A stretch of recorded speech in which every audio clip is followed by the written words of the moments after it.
Hezbollah के खिलाफ Israel का ऑपरेशन लगातार जारी है। पड़ोसी देश लेबनान में इजराइल की तरफ से ताबड़तोड़ हमले किए जा रहे हैं। इसी बीच इजराइल ने दावा किया है कि उसने बेरूत पर किए एक सटीक हमले में हिजबुल्लाह के एक शीर्ष कमांडर मोहम्मद हुसैन सरूर को मार गिराया है। बताया जा रहा है कि सरूर हिजबुल्लाह की वायुसेना कमान का प्रमुख था। लेबनान के स्वास्थ्य मंत्रालय के अनुसार गुरुवार को बेरूत के दहीह में हुए हमले में 2 लोग मारे गए और 15 लोग घायल हो गए। हालांकि हिजबुल्लाह की तरफ से अभी तक अपने कमांडर की मौत पर कोई टिप्पणी नहीं की गई है। इधर इजराइल डिफेंस फोर्स यानी आईडीएफ ने सोशल मीडिया प्लेटफॉर्म एक्स पर लिखा, बेरूत में आईडीएफ के एक सटीक हमले में हिजबुल्लाह के एरियल कमांड का कमांडर मोहम्मद हुसैन सरूर मारा गया। सरूर ने इजरायली नागरिकों को निशाना बनाकर कई हवाई आतंकवादी हमलों को अंजाम दिया था और उन्हें लीड भी किया था। आयरन स्वॉर्ड्स ऑपरेशन के दौरान उसने यूएवी और विस्फोटक उपकरणों का इस्तेमाल करके इजरायली नागरिकों और आईडीएफ सैनिकों के खिलाफ कई आतंकवादी हमले किए थे। बता दें कि इजराइल की तरफ से हिजबुल्लाह के ठिकानों पर किए जा रहे हमलों में लगभग 700 लोगों की जान चली गई है।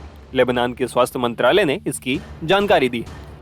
इजरायली सेना का दावा है कि वो हिजबुल्लाह की सैन्य क्षमताओं और सीनियर कमांडरों पर फोकस कर रही है, लेकिन नागरिकों की बढ़ती मौत अंतर्राष्ट्रीय स्तर पर चिंता का विषय बन गया है। इंटरनेशनल ऑर्गेनाइजेशन फॉर माइग्रेशन के अनुसार इस लड़ाई में लेबनान में 2 लाख से ज्यादा लोगों को अपने घरों से भागने पर मजबूर कर दिया है। 7 अक्टूबर को इजराइल हमास युद्ध के शुरू होने के बाद से हमास ने इजराइल पर हमला किया और हिजबुल्लाह ने समर्थन में रॉकेट दागना शुरू कर दिया था।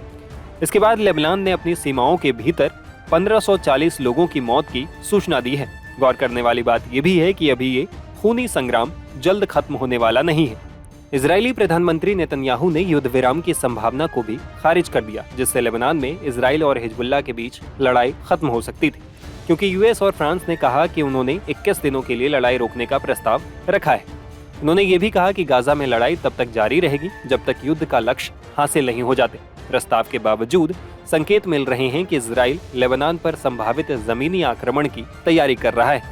इधर संयुक्त राष्ट्र महासभा की बैठक से इतर न्यूयॉर्क में ईरान के विदेश मंत्री अब्बास अराक्ची ने बुधवार को कहा कि क्षेत्र में तनाव बढ़ता जा रहा है। ऐसे में ईरान लेबनान में पूर्ण पैमाने पर युद्ध की स्थिति में अलग थलग नहीं रहेगा।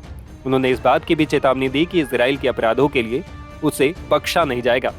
उन्होंने आगे कहा कि अगर संयुक्त राष्ट्र सुरक्षा परिषद इजराइल के युद्ध को रोकने और तत्काल युद्ध विराम लागू करने के लिए कार्रवाई नहीं करती है तो मध्य पूर्व क्षेत्र में संघर्ष का खतरा बढ़ जाएगा।